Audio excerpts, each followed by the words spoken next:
Vas-y, c'est parti. parti alors. Bonjour tout le monde, voilà pour ma deuxième vidéo, je vais vous parler du grand remplacement, qui est une réalité factuelle, des gens n'y croient pas encore aujourd'hui, alors qu'ils vivent dans des grandes villes, dans des quartiers populaires comme Paris, Limoges, etc., Lyon, Marseille. Donc le grand remplacement, je vais l'expliquer en bref, hein, c'est très simple, c'est le remplacement d'une population en entier, ou au moins partiellement par une autre population extra-européenne, donc qui n'est pas de chez elle, religieusement différente, ethniquement différente, à des fins économiques, mais ça j'y viendrai plus tard, surtout à des fins économiques, pour les gens qui nous contrôlent et les castes occultes qui sont au-dessus, car forcément la main-d'œuvre est moins chère et les gens se révoltent beaucoup moins facilement que les gens qui sont autochtones à ces pays-là. Donc le grand remplacement passe aussi par la déculturisation donc, du peuple, donc c'est-à-dire qu'à l'école on ne va pas vous apprendre vos origines, ce que vous êtes religieusement parlant déjà, ethniquement parlant non plus. Moi j'ai fait l'école française normale, j'ai grandi à Villejuif en banlieue parisienne avec du coup effectivement beaucoup d'étrangers. Moi-même dans ma classe on était moins de personnes blanches donc que de personnes étrangères.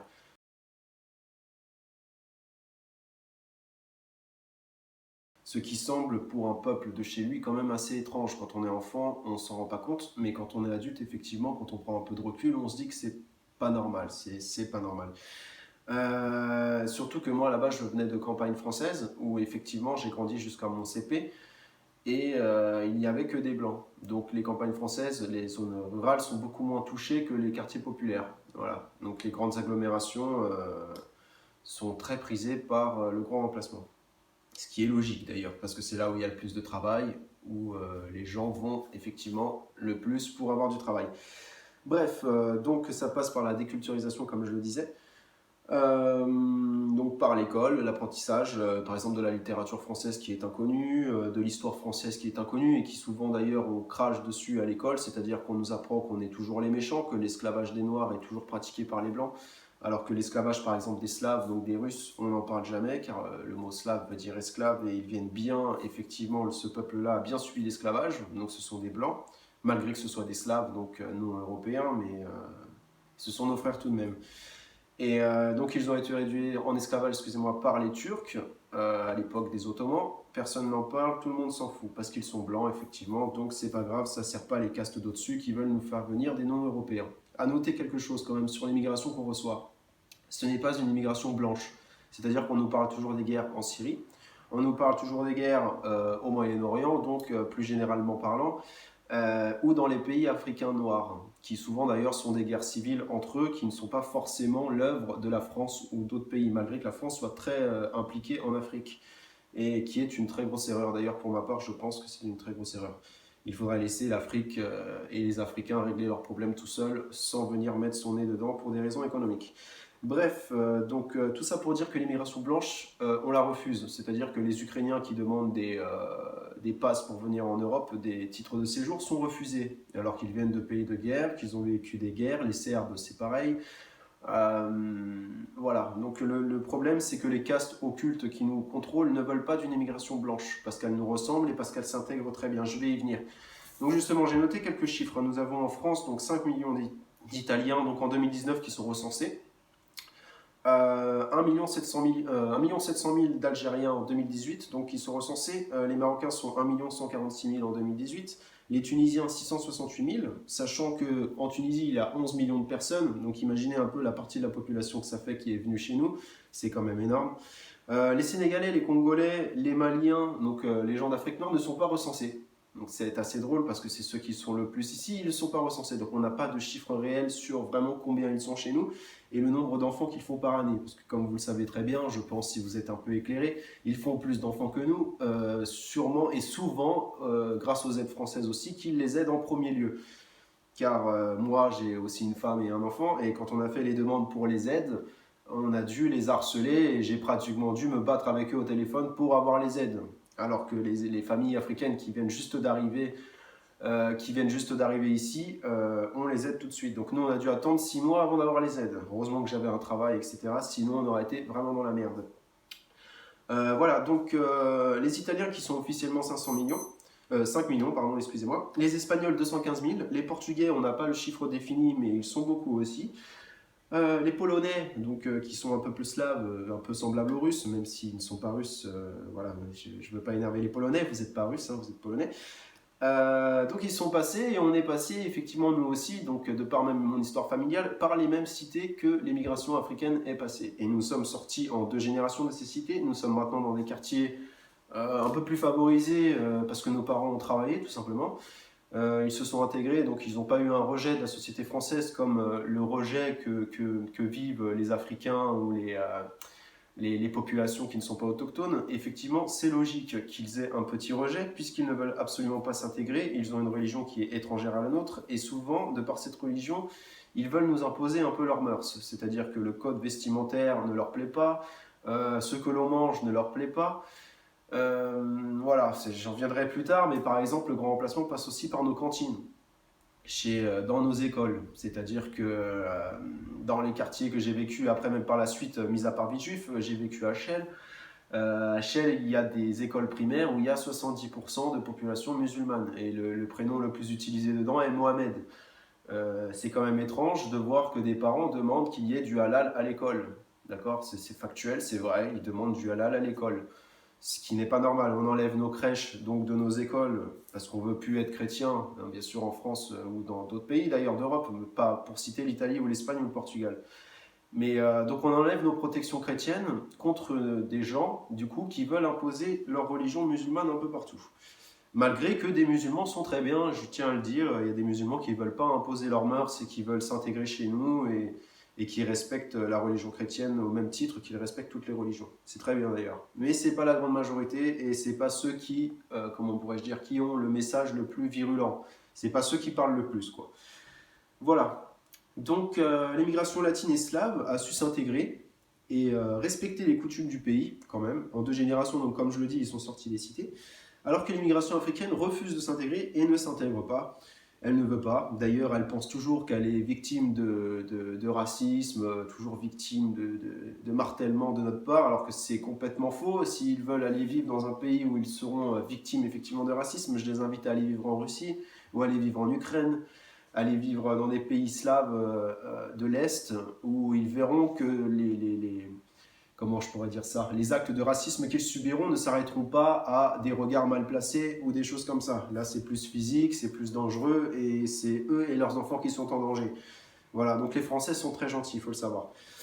Bref, donc pourquoi ils ne s'intègrent pas? Donc l'éducation religieuse, quand même, qui est quelque chose de factuel, qui est vrai.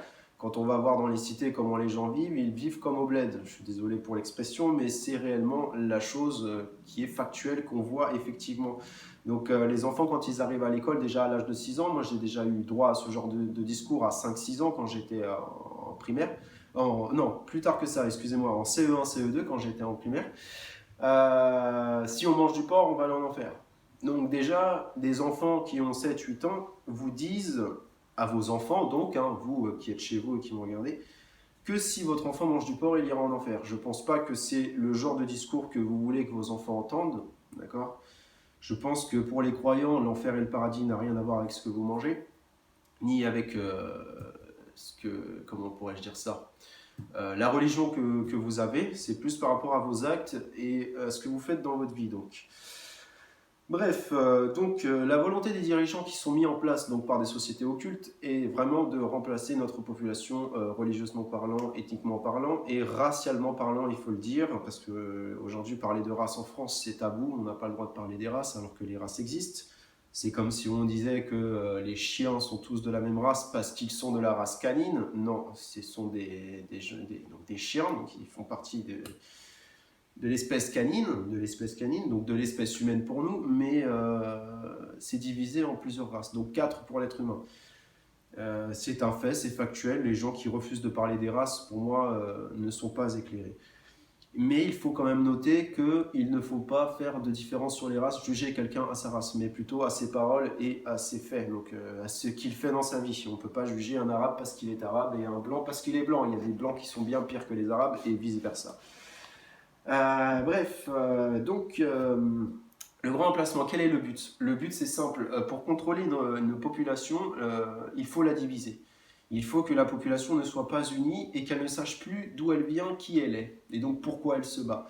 Donc si nous avons une population qui est ethniquement différente, religieusement différente, les gens vont se battre entre eux plutôt que de s'occuper des vrais problèmes du pays. Donc c'est-à-dire comment vivre bien, gagner bien sa vie, faire sa vie en paix. Le problème aujourd'hui, c'est qu'ils utilisent cette division. Donc ils font venir des bateaux de migrants tout le temps, tous les jours, ils les laissent passer, d'ailleurs on les sauve aussi en mer, pour nous diviser par la suite, parce qu'on ne s'occupe pas vraiment des vrais problèmes du pays. Et plus ça va, d'ailleurs vous le verrez avec Macron et vous le voyez déjà, plus ça va, plus on s'appauvrit et plus on enlèvera nos droits.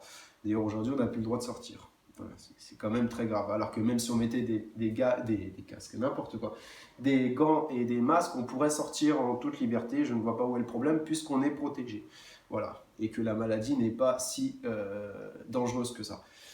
Bref, donc l'éducation religieuse, etc. Donc la volonté des dirigeants de nous mélanger, hein, bien sûr. Et donc c'est à des fins économiques aussi, hein, et pour un meilleur contrôle de population. Car effectivement, la main-d'œuvre là-bas est moins chère. C'est aussi comme ça et pour ça qu'ils ont fait l'Europe, parce que effectivement, le Roumain qui est routier est moins payé que le Français qui est routier. Donc il y a eu beaucoup de manifestations là-dessus des routiers et des autres par rapport à ce fait-là. Car forcément, le Roumain qui gagne 500 € par mois au SMIC est plus prisé par les grands patrons qui vont l'embaucher que le Français qui demande un SMIC de 1200 €, voire même plus pour être routier. Car c'est quand même un métier difficile, il faut le dire. Donc on est plus facilement divisable, c'est économique. Je tiens à noter quand même un chiffre qui est officiel. En Seine-Saint-Denis, donc en Seine-Saint-Denis en 2015, non, pardon, en 2016, 80% des enfants en primaire ne parlent pas bien le français, ne maîtrisent pas la langue française, en tout cas pas bien. Donc en Seine-Saint-Denis, la ville compte 135 nationalités différentes. 135 nationalités différentes dans une seule ville du 93. Et on sait que le 93 est une ville très prisée par le grand emplacement. D'ailleurs, je vous invite à vous y balader, vous, des quartiers populaires, parisiens ou peu importe, allez en Seine-Saint-Denis pour voir un petit peu quel point ça atteint là-bas. Donc, les Français, par contre, de souche là-bas, bien sûr, ont disparu. Ils représentent pratiquement 10% de la population. Donc, ça se fait dans vos assiettes, le grand emplacement, ça, je l'ai déjà dit. Regardez le milieu sportif. Le milieu sportif. Regardez l'équipe de France en 1958, regardez l'équipe de France en 1978. Donc jusque-là, tout va bien. Les Blancs sont là, les Français sont là et jouent encore au foot et ils ont encore le droit de le faire en équipe nationale. Par contre, à partir de 1998, donc à l'approche des années 2000, puis jusqu'en 2018, je vous invite à regarder l'équipe de France qui nous a valu les moqueries de tous les autres pays européens, dont des États-Unis.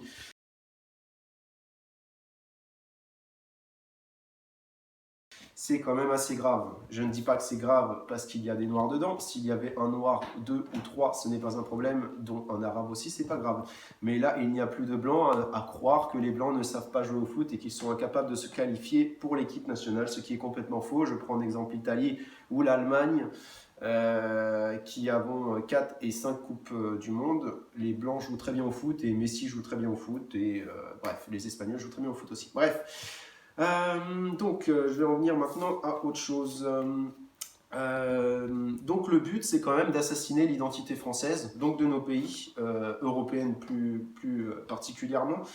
Et la solution à tout ça est la réémigration, quand même. Il faut faire partir les gens de chez nous et la hausse du nombre d'enfants européens qui stagnent dangereusement comparé à ceux des, excusez-moi, envahisseurs qui arrivent chez nous, sans être méchants. Donc nous avons par exemple Viktor Orban qui a fait des choses très bien pour son pays, donc qui est la Hongrie, ou Matteo Salvini du coup qui a commencé à faire des choses très bien pour son pays, l'Italie, mais qui n'a pas eu le temps de finir comment pourrais-je dire ça, qui a été contré politiquement par des partis qui se sont alliés pour le faire enlever de là, parce qu'il commençait à être dangereux pour les populistes, non pour les mondialistes. C'est très dangereux, les gens comme ça sont très dangereux pour eux. Donc Viktor Orban dit la migration, surtout envers les femmes, est dangereuse parce qu'en fait ça augmente la criminalité et c'est factuel, c'est des chiffres que vous pouvez vérifier. La criminalité est plus forte dans les pays où il y a une forte migration que ceux qui n'en ont pas forcément, car nous avons déjà des criminels chez nous qui sont blancs, comme je le disais, on ne juge pas quelqu'un à ses origines, mais si on fait venir en plus des criminels d'ailleurs, forcément la criminalité augmentera, c'est un fait, c'est factuel. Et du coup aussi le virus du terrorisme, car le terrorisme s'opère et n'existe que dans les pays où il y a une immigration musulmane. Vous allez vous dire ce que vous voulez, les musulmans, ce n'est pas du terrorisme, et effectivement le musulman en soi n'est pas terroriste, mais il y a des terroristes musulmans, tout comme à l'époque il y avait des terroristes chrétiens ou des terroristes de toutes parts et de toutes religions confondues. Donc effectivement, la religion emmène le terrorisme, quoi que vous en pensiez. Victor Orban a relancé plutôt la natalité dans son pays par des aides très simples à la natalité. Je vous donne quelques exemples, hein. Donc, toute femme âgée de moins de 40 ans qui se marie aura un prêt à taux très bas, très bas, de 31 500 euros. Ensuite, si elle fait un enfant, donc 31 500 euros, c'est pour la vie en couple, c'est juste l'aide pour la vie en couple, ce qui est quand même notable, surtout pour un pays comme la Hongrie qui n'a pas un niveau de vie aussi élevé que celui de la France. Dès le premier enfant, le crédit est suspendu pendant 3 ans. Donc pendant 3 ans, le crédit de 31 000 euros est suspendu. Une jeune hongroise qui ferait 3 enfants, donc, n'a plus le crédit à payer. Le crédit est donné. Donc imaginez un petit peu l'effet que ça fait sur les gens qui veulent faire des enfants. Car le problème aussi en Europe, il faut le dire aujourd'hui, quand on veut faire des enfants, c'est la difficulté économique de s'en sortir avec. Donc effectivement, il y a des gens qui viennent de l'immigration, qui font des enfants n'importe comment, qui les laissent d'ailleurs, comme je l'ai vu en cité, sortir leurs enfants jusqu'à 23h, minuit, alors qu'ils ont 10 ans, qui donc s'en occupent pas. Il faut dire ce qui est, qui ont des problèmes scolaires très graves et personne ne s'occupe d'eux. Forcément, vous êtes 5 à la maison, c'est difficile de s'occuper des enfants, surtout quand économiquement parlant, on n'est pas armé. Voilà. Au 4e enfant, la femme est exonérée d'impôts en Hongrie. Donc la femme ne paye plus d'impôts à vie. À vie. Donc elle a fait son devoir. Je ne veux pas faire le machiste, mais le devoir de se reproduire, c'est quand même un devoir très important et qui fait la survie d'une population. Je note quand même qu'en Europe, nous sommes 600 millions environ, 700 millions approximativement, qu'en Afrique, ils sont 2,5 milliards et les Chinois sont 3, quelque chose milliards. Donc sur la population mondiale, les Européens sont une très petite partie. Ce n'est pas nous qui détruisons le monde, ce n'est pas forcément nous comment je pourrais dire ça, les acteurs de la destruction du monde. Voilà, c'est pas comme ça que ça se passe. Il aide aussi pour acheter un véhicule, il offre 7 800 euros pour acheter un véhicule familial. Donc c'est très bien parce que c'est vrai qu'il faut une grosse voiture quand on a une grosse famille. Voilà, mis à part ça, je voudrais citer aussi Matteo Salvini qui dit « Je suis payé par les citoyens pour faire en sorte que nos jeunes aient de nouveaux enfants, comme c'était le cas il y a des années. » Car oui, en Italie, nous sommes 65 millions, 68 millions exactement, il me semble, un petit peu plus qu'en France, alors que le pays est 3 fois plus petit que la France. Donc nous sommes des gens qui nous reposons relativement bien. Et ces dernières années, ça descend effectivement car le chômage est à environ 60-70% dans le pays. Donc la raison économique de non-reproduction, effectivement, c'est factuel. C'est factuel. Et d'ailleurs, je tiens à noter que les Européens sont les premiers à être touchés par la propagande. Ne faites pas d'enfants, nous sommes trop sur la planète, il n'y a pas assez pour tout le monde, alors que nous sommes les peuples les moins denses du monde.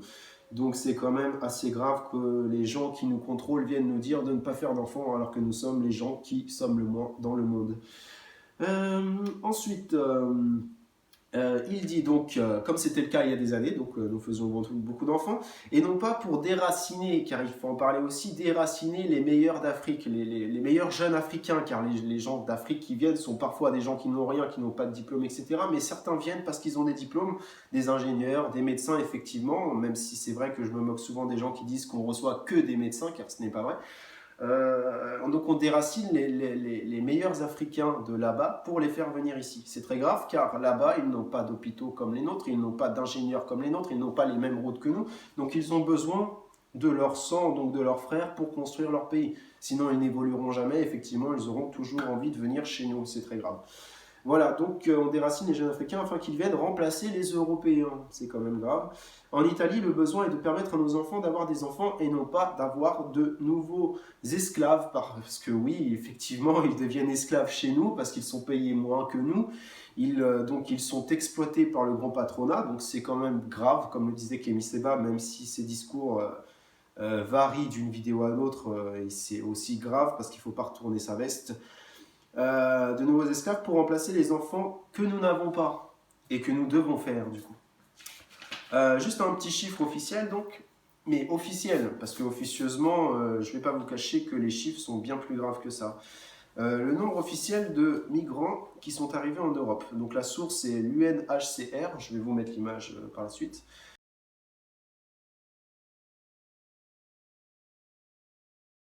Au total, 1 832 787 migrants de 2014 à 2018. Vous allez me dire, 1 million, qu'est-ce que c'est sur 65 millions de la population française ou sur les 600 millions de la population européenne? À noter que ces gens font 4 enfants par famille en général. Et qu'en 2 ou 3 générations, effectivement, nos écoles seront remplies de personnes non autochtones et qui auront gardé, eux, pour le coup, leur religion et leurs attributs psychologiques propres à eux-mêmes que nous voulons nous enlever.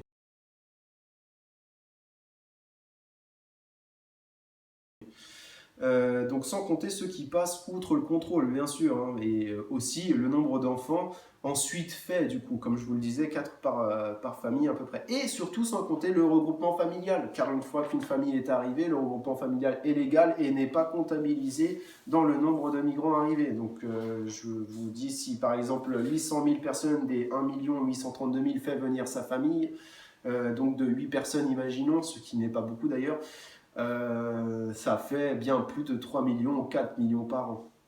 Donc c'est quand même très grave. C'est quand même très grave et la population française est l'une des plus touchées par ça, car j'ai vécu en Italie et je peux vous dire que chez nous les écoles ne sont pas remplies comme les écoles françaises. L'équipe de foot italienne n'est pas est autochtone, quoi. Ce sont des Italiens, hein. C'est de souche et de tout. Voilà. Donc tout ça pour dire les amis, que la situation que nous vivons ici est très grave. J'ai pas vraiment, comment pourrais-je dire ça, travaillé énormément sur la mise en place de la vidéo. Mais ce que nous vivons ici est très grave et ce qu'il nous faut absolument, c'est un réveil de la population française pour déjà défendre, effectivement, européenne en plus particulièrement, défendre aussi quand même l'Afrique, des Africains en Afrique, donc pas l'Afrique française, ce qui est une erreur. Et il faut absolument que nous nous réveillons. Donc, sans même des actes factuels, il faut déjà se réveiller et s'éclairer soi-même. Se dire que c'est pas normal si notre population est autant prisée par ça. Voilà, qu'est-ce que je pourrais dire? Je pourrais vous dire de partager cette vidéo, bien sûr. Voilà. De ne pas mal interpréter mes paroles, car ce que je veux dire, c'est pas que l'étranger forcément est un danger pour nous. Tant qu'il est chez lui, le danger n'est pas réel. Ce que je voudrais vous dire aussi quand même, c'est que il faut absolument que vous vous réveillez les amis, absolument. Parce que nous vivons quelque chose qui pour moi est très grave, et pour la plupart des Français de souche à qui je parle, est réel et très grave aussi, car ce qui va en découler les amis, c'est une guerre civile. On ne va pas pouvoir se faire remplacer comme ça sans bouger à un moment donné. Ce n'est pas possible. Et quand il sera trop tard pour bouger intellectuellement parlant et pour prévenir les gens, on va devoir bouger avec des faits, donc des actes. Donc à ce moment-là, ce sera dangereux pour tout le monde, pour vous comme pour moi, comme pour nos enfants, comme pour les enfants des autres d'ailleurs. Car à ce moment-là, il n'y aura plus de différence entre le bon et le mauvais. Il y aura juste une différence, c'est la différence religieuse, culturelle et ethnique, bien sûr, forcément. Donc les gens qui ne croient pas encore en ça, le remplacement, sont, excusez-moi le terme, sont stupides. Ils sont stupides parce qu'ils ne voient pas et surtout ils ne comprennent pas qu'il y a 30 ans de ça, la France n'était pas comme ça. Voilà. Donc c'est réel. Et les gens qui nous contrôlent veulent ça. Donc les sociétés occultes, d'ailleurs, il faudrait quand même que je vous fasse voir quelques vidéos donc, de Rav connus en Israël qui parlent aussi de notre grand remplacement et qui parlent aussi de pourquoi ils le font et dans quel but. Parce que c'est quand même très important. Et il faudrait aussi que je fasse passer un extrait effectivement de Julius Evola. Je vous invite à aller vous renseigner sur internet là-dessus, sans mal interpréter les propos bien sûr, du pourquoi, du comment certains juifs sionistes veulent nous mélanger. Et pourquoi? Donc ça fait partie de la déculturisation et bien sûr du refus de ce qu'on est. Et bien sûr, moi je suis blanc, italien, français, j'ai le droit de le dire. j'ai le droit de dire que je suis blanc. Si le noir a le droit de dire qu'il est noir et fier, le blanc a le droit de dire qu'il est blanc et fier. Même s'il y a eu de l'esclavage, même s'il y a eu ceci, cela, les noirs se sont réduits en esclavage eux-mêmes à un moment donné, entre peuples différents et entre cultures différentes. Les Arabes ont réduit les noirs en esclavage. Les Perses ont réduit les Arabes en esclavage avant qu'ils deviennent musulmans. Donc tout le monde a fait l'esclavage et les blancs ne sont pas les grands fautifs de l'histoire comme on veut vous le faire croire. Voilà, donc j'en viendrai à bout pour cette vidéo car je pense que c'est un peu trop long et que les gens n'ont pas envie forcément d'écouter parler pendant des heures. Je peux comprendre ça, vous avez des choses à faire dans vos vies. Et oui, je voudrais noter juste une chose qui me fait penser justement ce que je viens de dire, que vous avez des choses à faire dans vos vies. Le problème aussi avec l'homme occidental d'aujourd'hui, c'est on nous submerge de choses inintéressantes qui ne servent à rien, donc sur Facebook, sur la télé, que du divertissement. Donc on nous divertit, on vous divertit. Et pendant ce temps-là, votre remplacement est fait. Pendant que vous vous divertissez, quand vous vous réveillerez, ce sera trop tard. Donc instruisez-vous, regardez les choses sur Internet de la dissidence qui ne sont pas le système, d'accord. Les gens qui parlent de ça, comme moi ou comme d'autres personnes qui l'ont fait avant ou qui le font toujours, souvent sont supprimés de YouTube, sont supprimés de Facebook. D'ailleurs, je voudrais noter que là, j'ai été bloqué sur Facebook pendant 1 mois pour une chose toute simple que j'ai dit sur quelqu'un qui faisait des blagues sur les suprémacistes, entre guillemets, hein, qui sont en Belgique, donc sur les gens qui aiment le national-socialisme, etc. d'Hitler. Et j'ai juste noté, j'ai juste dit dans mon commentaire que le national-socialisme était de gauche. Que Hitler était un socialiste de gauche, parce qu'on nous appelle toujours l'extrême droite, c'est drôle, et le fascisme de Mussolini était de gauche aussi. Donc l'extrême droite d'aujourd'hui n'a rien à voir avec le national-socialisme ou le fascisme d'hier, ça n'a rien à voir. Et c'est historique, c'est vérifiable, vérifié par vous-même. La gauche renferme beaucoup de secrets. L'extrême droite n'est pas le vrai ennemi qu'on veut vous faire croire. Voilà, sur ce, je vous souhaite une bonne journée. Prenez soin de vous, de vos enfants, de vos familles en ces temps de confinement. Occupez-vous comme vous le souhaitez. Et surtout, instruisez-vous et revenez à vos racines. Ça serait pas mal. Et ouvrez vraiment les yeux sur ce qui se passe en France. Voilà. Sur ce, au revoir, salut, Ave César.